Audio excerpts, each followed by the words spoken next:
Corey. The sighting of a black bear wandering around the city led to a confrontation with police, and it has many people talking, and not just because it was an unusual sight. News Channel 8's Laura Reed joins us now live in the studio to explain why some people are so upset. Yeah, well, Mark, the 300-pound bear was first seen on Losey Boulevard about 10 o'clock on Saturday morning.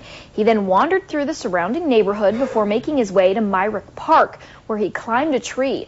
Police say they had no other choice than to shoot him, a decision that left many witnesses upset. Now, we do have new video tonight that shows the moment the DNR fired the shot that killed the bear.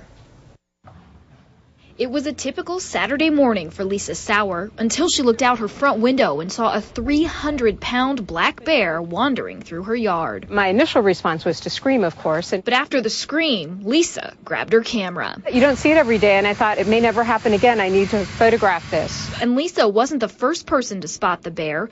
Rain Oganowski was helping her mother with a garage sale when she saw the animal in the alley across from her home. We hear a woman scream, and we all rush over there and we see this big black thing moving. And as the bear moved, so did Rain. She followed the bear to Myrick Park. Then it goes and stands against the tree with its hands up like this, like the cops had just said, put your hands up. But it was when the bear climbed a tree that authorities had to act. There was no real escape route for the bear if he came out of the tree other than going through people, through citizens, and that was a concern. A concern that called for shots. Witnesses in the park say they saw the bear fall from the tree and felt the impact when he hit the ground. Rain wasn't in the park when the bear was shot, but she says she saw people yelling at the officers and DNR wardens as the bear was loaded into a truck. We were very upset because this bear hadn't made any sudden movements, hadn't tried to hurt anybody. We would have been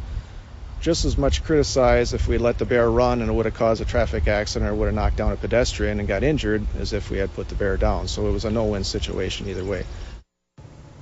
Okay, Laura, I think a lot of people are wondering the big question, why didn't they just tranquilize the bear? Yeah, well, actually, there's a very good reason for that. The DNR only has one tranquilizer gun for the entire western part of the state, and that's actually in Eau Claire. And the wardens say it would have taken at least 2 hours to get that gun down here, and they just said they didn't have that time to keep the bear up in the tree and away from people. And it's in Eau Claire. This seems pretty rare. That's why they don't have to have one around a lot. We haven't seen a lot of bears around this area. No, the wardens told me today that bears have been living in La Crosse County for about 15 years, and this is the first time they've ever had a situation like this where they've actually had to shoot the bear to keep people safe. And that's the big reason here. You know, that it was in Myrick Park. There were a lot of people around, and it was just the best situation that the police and the DNR felt for the situation. Thank you very much for that report, Laura. Well, this